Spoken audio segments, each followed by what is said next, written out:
America and Syria. That is the subject of this evening's Talking Points memo. Next month, we begin our 18th year here on The Factor, a very long ride. And from the beginning, one of my major themes has been the basic nobility of this country. That separates me from some on the left who think the USA is an exploitative place where the fix is in against the poor and working classes. Simply put, I believe America offers the greatest amount of people the best chance at a free and prosperous life. And tens of millions of immigrants agree with me. Folks ain't going to Cuba, China, or even Finland. Folks want to come here. Also, since World War II, the USA has literally freed hundreds of millions of people worldwide. We have righted many wrongs at great expense in our blood and treasure. That, of course, is noble. But now many Americans do not want to make that sacrifice any longer. Vietnam, Iraq, Afghanistan, those theaters of war have hurt this country. Thousands of brave men and women were killed or maimed. Our treasury depleted. Thus, some Americans have had enough. They are now willing to let evil go unchallenged because there is a never-ending supply of it. But I say that we Americans still have a responsibility to stop mass murder when we can, as long as we don't damage our infrastructure in the process. Removing Saddam Hussein was noble, but the cost was too high.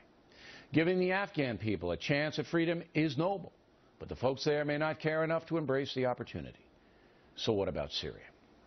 No question the Syrian dictator Assad kills women and children at will. No question Iran is helping him do it.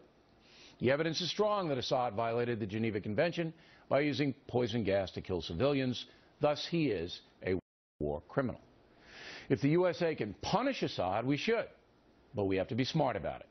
We can't direct his overthrow, but we can send a message to every tyrant in the world: slaughter civilians and you'll pay a steep price.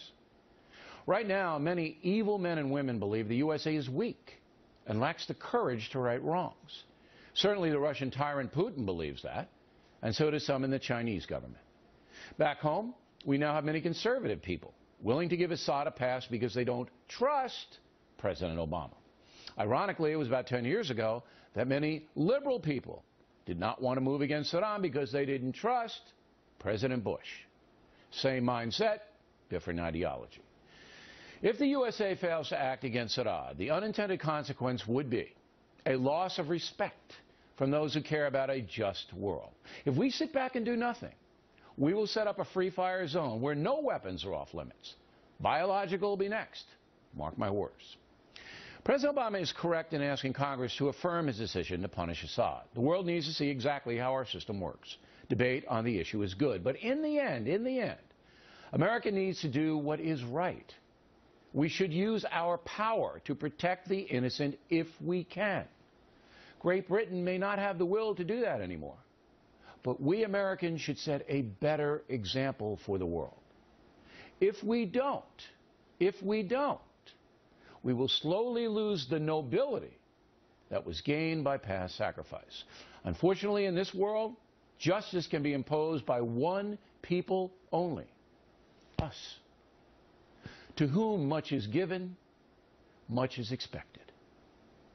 And that's the memo. Now for the top story reaction.